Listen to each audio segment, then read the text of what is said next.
বাজার কই? এই নাও মাছ। জামার জন্য আস্তা গরু কিনতে গেলেন আর এই মাছ আনলেন?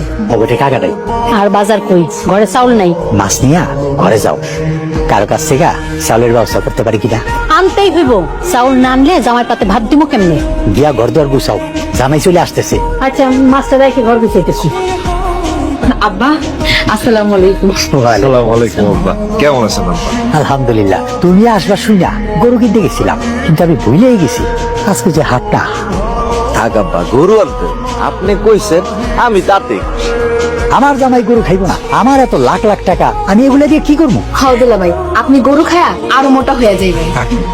আর শুনো না, একদের মনের একটা গরু আনলে 2-4 দিনে গরুর মাংস খায় শেষ করতে পারবা না। আমার অ্যালার্জি আছে, আবার হাটেও সমস্যা, এত গরুর মাংস খাইতে পারুম না। খাসি লেন, খাসির মাংস খাই। এই গ্রামের খাসি ঢুকাছে নিষেধ। গ্রামের মধ্যে খাসি ঢুকা নিষেধ, এটা আবার কেমন কথা? এই এলাকার মেম্বারের মা কালা ছাগল দিকে ভয় পাইছিল। কষ্ট কেন? এই ঘটনার পর থেকে মেম্বার কাকা গ্রামে তুমি ছাগল ঢোকা নিষেধ করে দিছি। তাহলে আব্বা এখন ব্রয়লার মুরগি লেন, তাইলে চলবো, আর কিছু লাগবে না। ব্রয়লার মুরগি?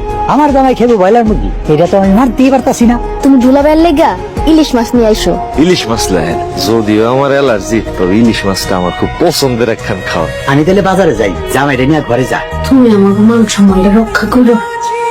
আম্মা, আসসালামু আলাইকুম আম্মা। ওয়ালাইকুম আসসালাম। কেমন আছো বাবা?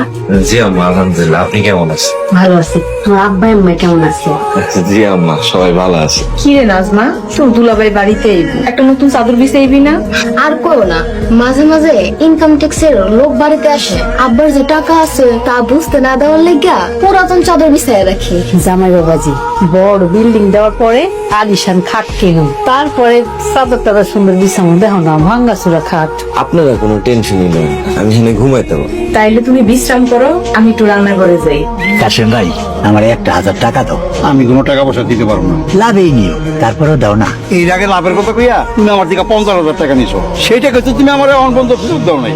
দিয়া দিব কাশেম ভাই, মায়াটারে বিয়া দিয়া খুব ফাঁসাতে পড়ছি। এত বড় ঘরে তুমি মাইয়া বিয়া দিছো কে? তখন মনে আসছিল না? সবাই তো চায় ভালো করে বিয়া শাদী হোক। ভালো করে বিয়া দিছো, অন ঠেলা সামলাও। টাকাটা দাও না, বাজার করবো। ঘরে জামাই আইছি। কইলাম তো আমি একটা টাকাও তোমার দিতে পারবো না। তোমার হাত দুটা দুটা পিটাছে, আমার 1000 টাকা দাও। আমি কোনো টাকা দিতে পারবো না। পাঁচতলা বাড়িটা কবে বানাইবো কত?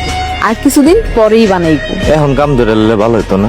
এখন তো বর্ষাকাল, এটার দাম বেশি। কত আর বেশি হবে এটার দাম? 1000 ইটে 2000 টাকা বেশি হলে 50,000 ইট লাগবে, 1 লাখ টাকা বেশি আর কি। এখন মিস্ত্রিও ঠিক মতো পাওয়া যায় না। সেদিন যে বাড়ির কামের লেগে একটা লোক আইছিল, এবারের পরে কি হলো?